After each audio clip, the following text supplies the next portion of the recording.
ask the confused people to come back to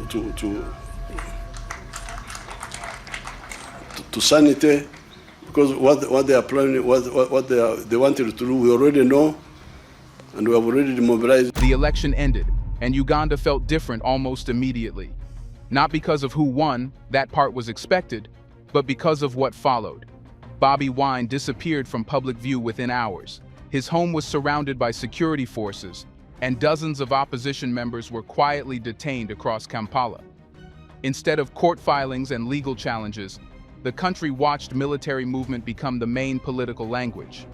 Then the army chief spoke, not through official channels, but directly, issuing a deadline to an opposition leader as if he were a personal adversary rather than a political actor. The message spread faster than any government statement, and suddenly the election no longer felt like a civilian matter. It felt like something deeper had been triggered, a shift in how power itself was being exercised.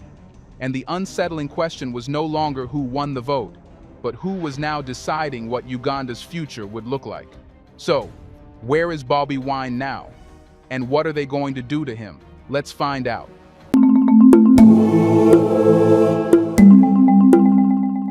How are you? How's your family? I'm alive. I don't know how my family is. He spoke to Al Jazeera. I would love to be in my home. I've not changed my clothes in days. I want to be home. I want to be free. I want to take care of my people. But the military and police have taken over my home. What happened after the election did not follow any familiar political script. In most countries, disputed results lead to a predictable cycle. Press conferences, legal petitions, international observers releasing statements, and opposition parties announcing court challenges. Uganda skipped that entire phase. There was no visible transition from voting to legal argument. Instead, the first real developments came through security action. Roads around opposition strongholds were sealed, party offices were searched, and known activists began disappearing from public view without explanation. This created an immediate psychological shift. People were no longer discussing constitutional processes or electoral irregularities. They were discussing where soldiers had been seen, which neighborhoods were being monitored, and which phone networks were suddenly unreliable. Political attention moved away from institutions and toward movement on the ground. Authority was no longer something you heard about on the news. It was something you felt physically in the city. That shift matters more than the election itself. When political conflict is processed through security channels rather than civilian ones, it signals that real power has already migrated. It means decisions are being made in spaces that are not designed for accountability, transparency, or public reasoning. Power becomes operational instead of procedural. It stops explaining itself and starts executing itself. Uganda's institutions did not collapse at this moment. They simply became irrelevant. Courts were still open. Parliament still existed. Ministries still issued routine statements. But none of those structures appeared to be directing events. The momentum belonged to security networks acting independently of public oversight. The state did not formally announce a crackdown. It simply allowed one to unfold. This is how systems transform without dramatic rupture. There is no single coup, no official declaration, just a gradual bypassing of civilian mechanisms until they exist only as scenery. People continue to see the symbols of governance, but the decisions that shape reality occur elsewhere. For ordinary Ugandans, this created a deeper form of uncertainty than any contested election result. It became unclear where authority actually lived. Was it in the presidency, which remained publicly silent? Was it in the Electoral Commission, which offered no meaningful response? Or was it in security structures that did not answer to public institutions at all? Once that question enters a society, trust begins to fracture. Not trust in individuals, but trust in the architecture of the state itself. Because if power no longer flows through visible institutions, citizens cannot know where to direct demands, complaints, or expectations. Politics becomes opaque. Responsibility becomes diffuse. Accountability becomes impossible to locate. This is the moment when a political system stops functioning as a shared space and starts functioning as a controlled environment. People are no longer participants. They are subjects navigating signals, rumors, and invisible lines. The state is no longer something you engage with. It becomes something you avoid. And that is the most critical transformation of all. When politics moves out of government and into security structures, it no longer belongs to the public. It belongs to whoever controls the force. At that point, elections are no longer mechanisms of change. They are rituals performed around a power center that has already moved beyond them, which raises the most unsettling question of the entire crisis. If Uganda's political decisions are no longer being made through its government, where exactly is real power now located? The answer to that question began to reveal itself through a single voice that did not belong at the center of political life, yet suddenly occupied it completely. It was not a judge interpreting the Constitution or a minister explaining government policy. It was the army chief, speaking directly to the nation as if he were the final authority on its political future. His words did not sound like official statements. They sounded personal, immediate, and unconcerned with institutional process. What made this shift so striking was not just that a military figure was speaking about politics, but that he was doing so without any visible civilian supervision. There was no sense that he was delivering a message on behalf of a government body or executing a decision made elsewhere. He was not framing his role as supportive or secondary. He was framing it as central. The language was not about protecting the Constitution or maintaining order. It was about imposing outcomes. This matters because political power is not defined by titles. It is defined by who feels entitled to speak without permission. In moments of crisis, authority reveals itself through confidence, not rank. And the confidence displayed by the army chief suggested something deeper than temporary intervention. It suggested ownership over the political narrative itself. Once people focused on who he actually was, the situation became even more revealing. He was not only the head of the armed forces, he was also the president's son. That connection changed the meaning of everything he said. This was no longer just a military voice. It was a family voice speaking through military power. At that point, the crisis stopped looking like a security response and started looking like a succession rehearsal. The threat to the opposition leader was not simply about restoring stability. It felt like a demonstration of who would command the system once the current president stepped aside.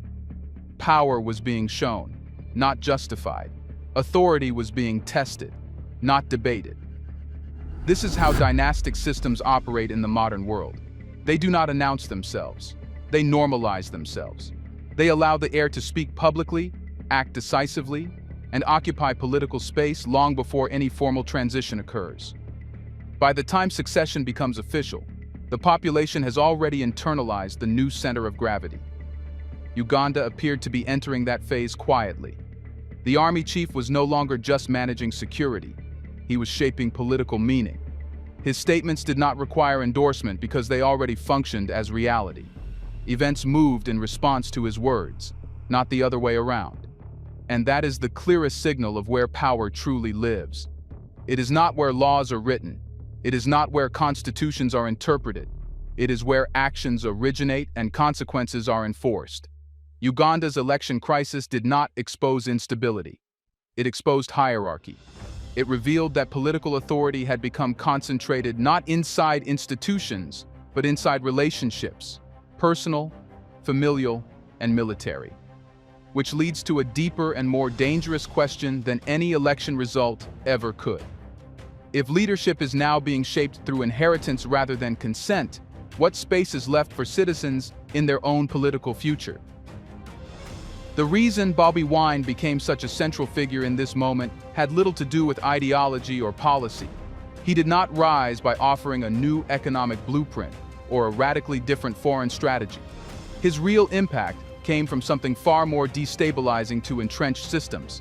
He changed how power felt to ordinary people.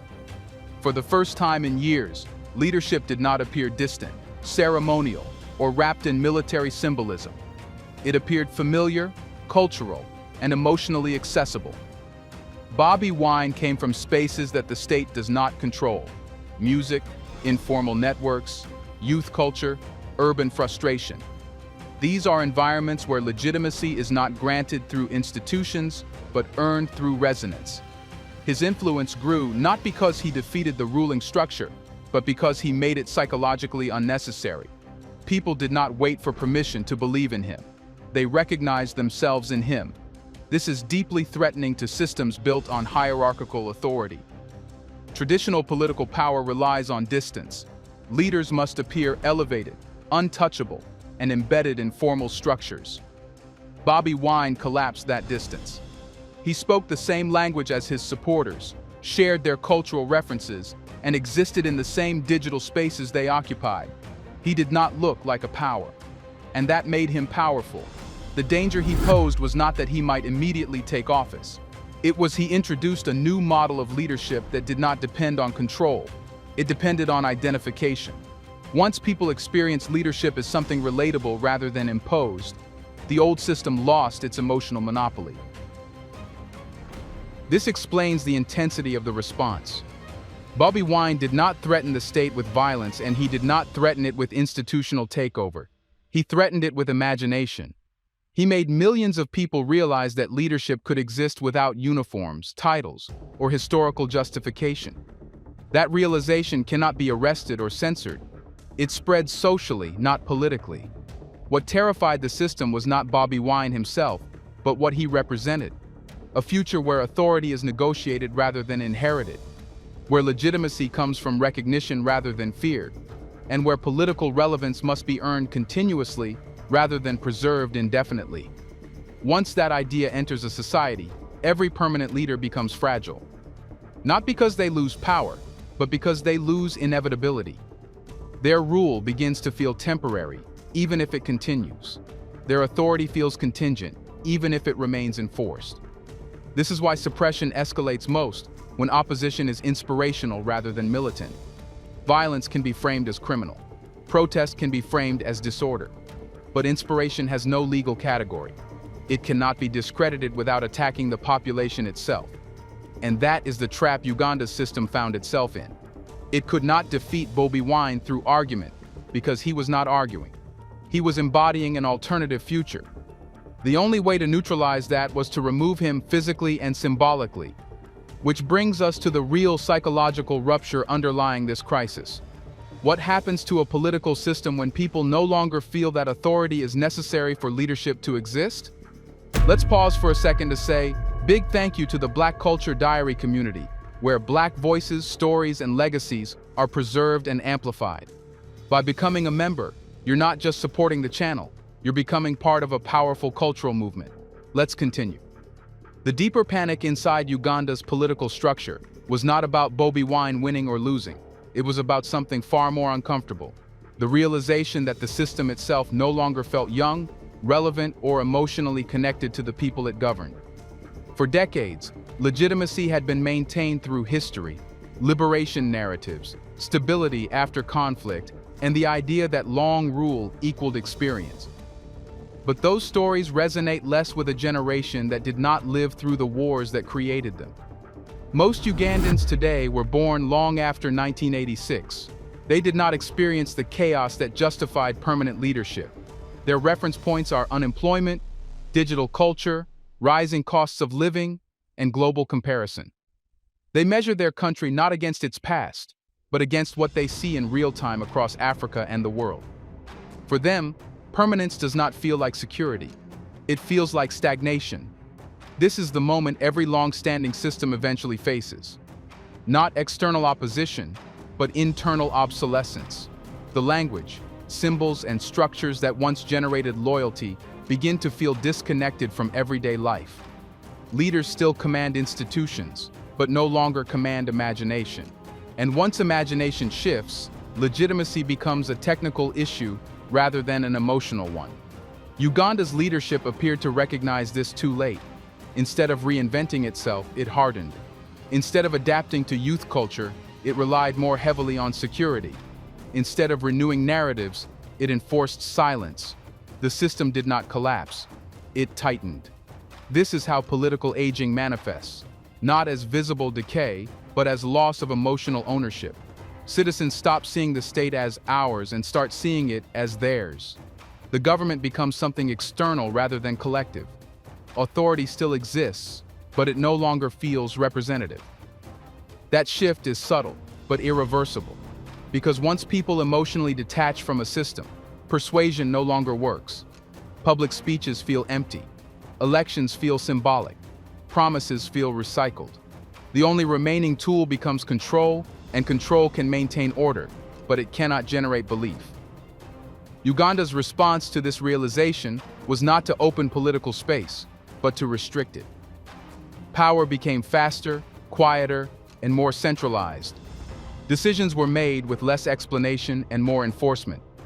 The system began acting not as something seeking legitimacy, but as something protecting itself from irrelevance.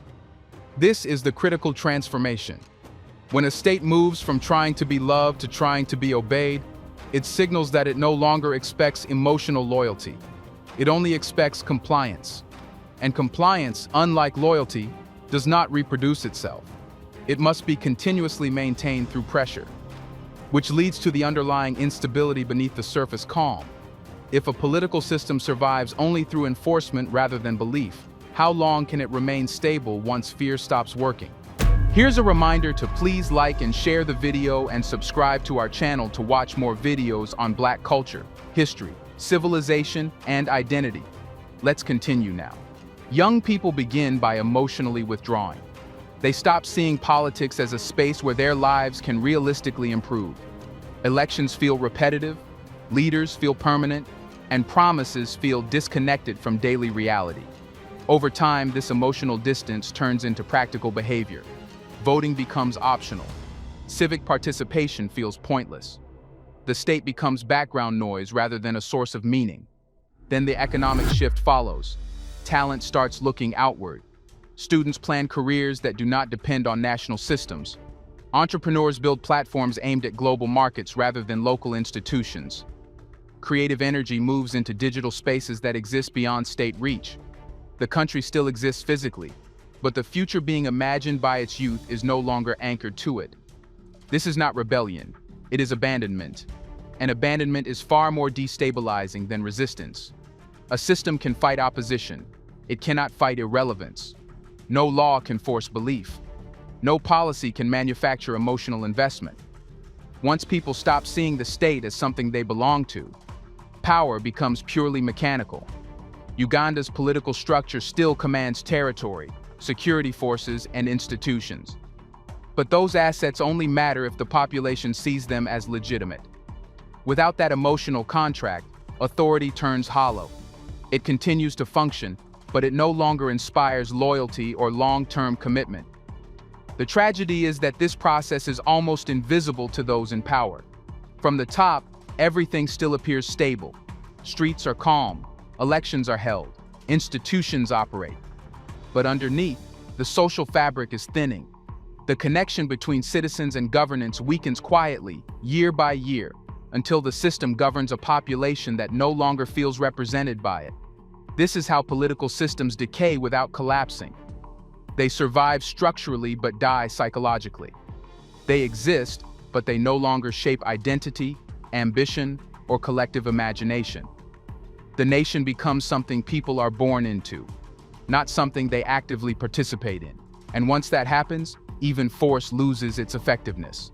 Fear can prevent action, but it cannot generate attachment. Compliance can maintain order, but it cannot build a future. The system may continue to rule, but it no longer leads. Which brings the story to its most uncomfortable truth. If an entire generation stops believing a political system belongs to them, what exactly is that system still ruling over? The real countdown in Uganda is not measured in days, deadlines, or election cycles. It is measured in years of emotional distance between the state and the people who are supposed to inherit it. Power still operates, still enforces, still projects strength, but it increasingly does so in a vacuum of belief.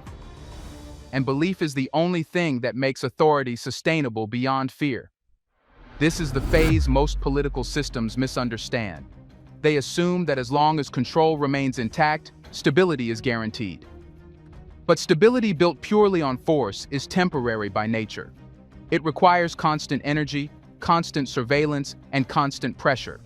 It cannot relax, because the moment it does, it discovers how little loyalty remains underneath. Uganda is not approaching collapse. It is approaching irrelevance in the minds of its own future. The system still functions, but it no longer feels necessary. It still governs, but it no longer feels meaningful. And when a political structure loses meaning, it begins to lose its ability to shape identity, ambition, and collective direction. This is why the current moment is far more dangerous than open unrest. Protest can be negotiated. Opposition can be suppressed. But generational detachment cannot be reversed through command. You cannot order people to care. You cannot arrest emotional withdrawal. You cannot threaten relevance back into existence. The state can continue winning elections. It can continue neutralizing rivals. It can continue centralizing power. But none of that addresses the deeper issue. The psychological contract between ruler and citizen is dissolving. People are no longer asking how to change the system. They are asking how to exist without it. And that is the final stage of political aging. Not when power is challenged, but when it is bypassed. At that point, the state becomes something people navigate rather than belong to, a structure they adapt around, not a future they invest in. Authority remains present, but it no longer shapes dreams, aspirations, or identity. This is the hidden risk facing Uganda and many similar systems across the continent. Not rebellion, not coups, not sanctions, but a quiet generational exit from political meaning. The country will still have leaders, still have institutions, still have elections, but it will increasingly lack something far more important than any of those. A population that emotionally believes the system deserves to exist. And when that belief disappears, power does not fall dramatically. It simply becomes obsolete. Which leaves one final question hanging over everything that has unfolded. Can any political system survive once its future no longer feels emotionally connected to its present? Let us know in the comments section. Is democracy dead? Do you want to watch more videos like this one? If so, subscribe to our channel and press the bell icon next to it. We have decided to bring videos on something nobody talks about, the Black culture, civilization, history, and evidence about how glorious Blacks have been. Thanks for watching, and until the next video, stay tuned.